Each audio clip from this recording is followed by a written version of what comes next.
Hi there everybody, Jim Schmidt, Director of Operations here at the Lakes Country Club. I'm joined today by Randy Mitchell.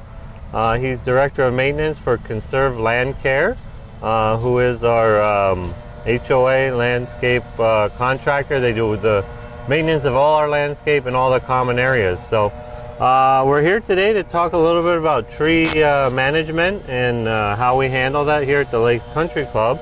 Most of the work is done for us by Conserve throughout the HOA.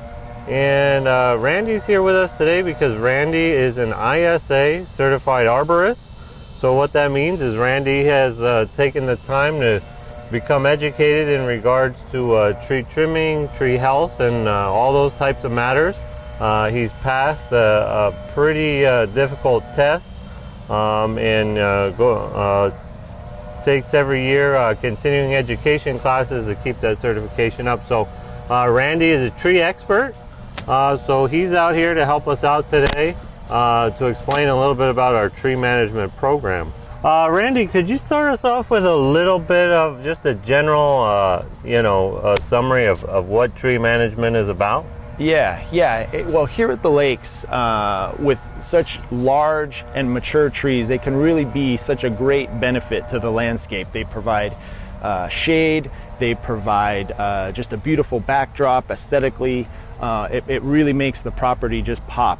And when you realize what it takes to actually replace a tree like this in kind, you realize what just an asset they are, even from a financial standpoint, to the community. Having said that, when you have large mature trees that are 35 years old, they have a lifespan just like a human has a lifespan. And as they are exposed to the elements here, especially in the climate that we have here in the desert, as they're exposed to 35 years of pruning, as conditions in the landscape change, and as the roots grow, and as they're maturing in kind of an urban or HOA setting like this, it's very difficult as they grow to keep them extremely healthy through their entire life. And so it becomes a challenge to keep trees at their maximum at this age. And so that's why it's very important that on a regular basis we work with Jim and the HOA to go around and make sure that we're inspecting trees, we're taking a look at and doing risk assessment on certain trees that seem to be problematic or look like they have issues. So one of the goals of our tree management program here at the Lakes is to maintain our current look and feel of the landscape, somewhat at this point defined by large trees. Now, when you're in a natural setting, a natural environment, if you've ever walked through the woods, one of the things you notice is trees of all different varying sizes. You've got giant mature trees, you've got dead fallen trees on the ground, and you've got little bitty saplings and everything in between. So about 5 years ago at the Lakes, we were at a point where all of the trees were basically the same age. They were about 30 years old. Most of them were the original trees.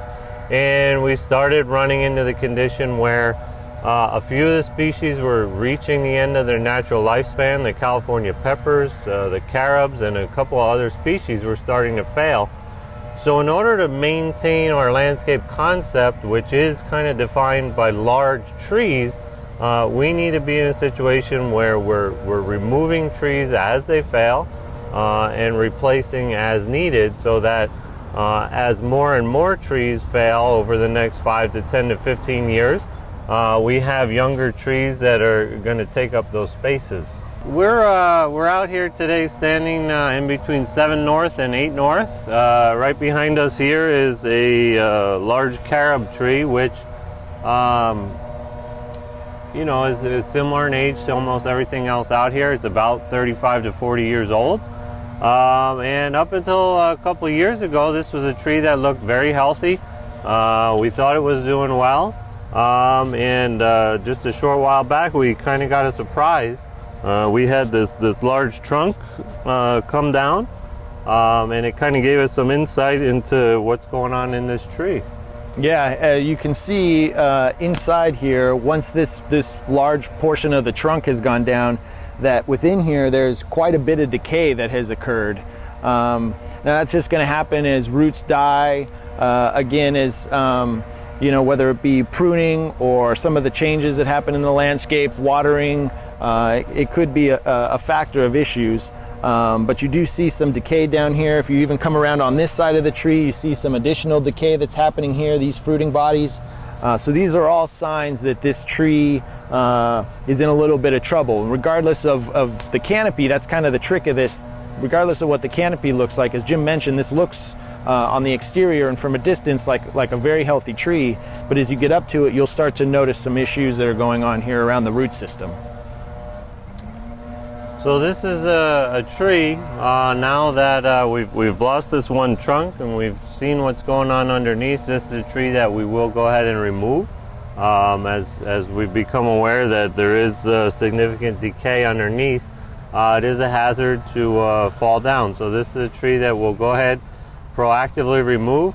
And then what we try to do with all of our tree removals is to assess the area as to, is this exactly the right spot to put a tree back? And we work with a licensed landscape architect. We work with a licensed golf course architect to make that decision. We never want to assume that the tree was in exactly the right place to begin with. So we'll come out and evaluate the area. It may turn out that, hey, this tree was not planted in the right place and the replacement should go 20 feet this way, 20 feet that way.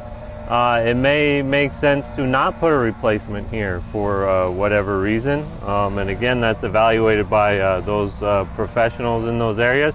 And then in some cases, it may make sense to put 2 or more trees back. And we take it on a case-by-case basis. We never assume that the existing condition was exactly right. And we just try to make the best decision for the property moving forward. Good morning, folks. Here Angel Gonzalez, Facilities Maintenance Manager here at the Lakes. I'm here with Randy from Conserve, Certified Arborist. We're here looking at these ficus trees along the inside perimeter. We wanted to get some expert opinion on things that we've been seeing over the couple of years. So Randy,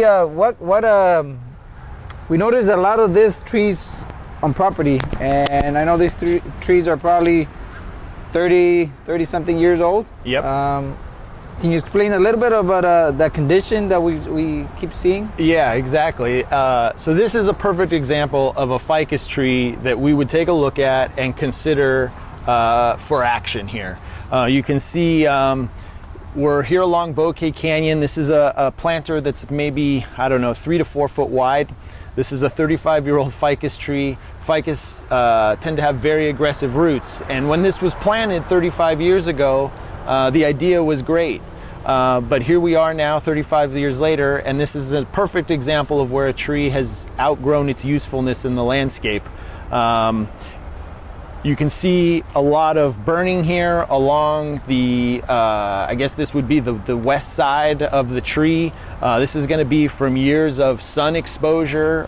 Again, 35 years of desert conditions and harsh sun every day on this side of the tree. This could have started with just a small wound of some sort, a bug got in here, and then that opens it up to several other issues. And over the years, this is now what we have. So this is where you can see the tree, all of the uptake and things in as far as the tree nutrients and water all go through the outside portion of the tree. And so this is going to be a big problem for this tree long term. Okay, so here we are again, Jim Schmidt, again with Randy Mitchell. We moved over here to Old Ranch Road. This is probably one of our larger single tree management projects. We came in here about 3 years ago and removed about a dozen to 15 older carob trees that were in pretty bad shape, were pretty well into the decline at the end of their life. And we got those out of there, and we came back in with some southern live oak. So this is a tree behind us. This tree has been in place here for right about 3 years, and you can see that it's I don't know how good of a perspective you get there, but this is about 15 to 20 feet tall. So this is the tree management we're talking about. Removing selected trees and putting new selected varieties in the right places. And that way we don't reach a point where we're losing a lot of trees at once and we're kind of devoid of all trees in an area, and we're starting over. So this kind of gives us that continuum of growth. We've got some older trees towards the end of their life cycle behind us, some carob trees. We've got some live oaks that are starting to grow up and beginning to really put on some size, so they'll be able to take the place of these larger ones as they need to be removed. So one of the big things we consider when we put any new trees in is the species. So Randy, could you tell us a little bit about kind of what's happened in the desert over the last 30 to 40 to 50 years in terms of tree species selection? So yeah, so we've talked about phase one of the tree management plan, which is really identifying any trees for removal and then taking care of that removal in a proactive fashion. But phase two is really just as important, which is tree selection. And we want to make sure that when we're selecting trees that are appropriate for the area that we're replacing in. So that's going to mean picking a species that's not too big or too small for the area, something that's going to be manageable and maintainable and not create a mess long term for the community. As Jim mentioned, over the last especially 15 or 20 years, there's been great additions as far as tree species that have been brought in to the desert that are much more suitable for the climate, the temperatures, and just the low desert area here.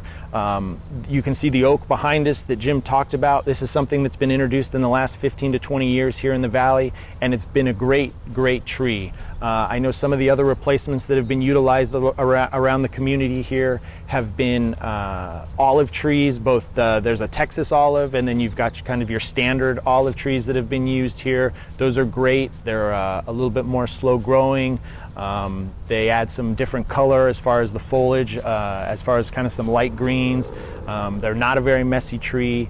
But this is just as important, the tree selection, as far as the replacements that are going in.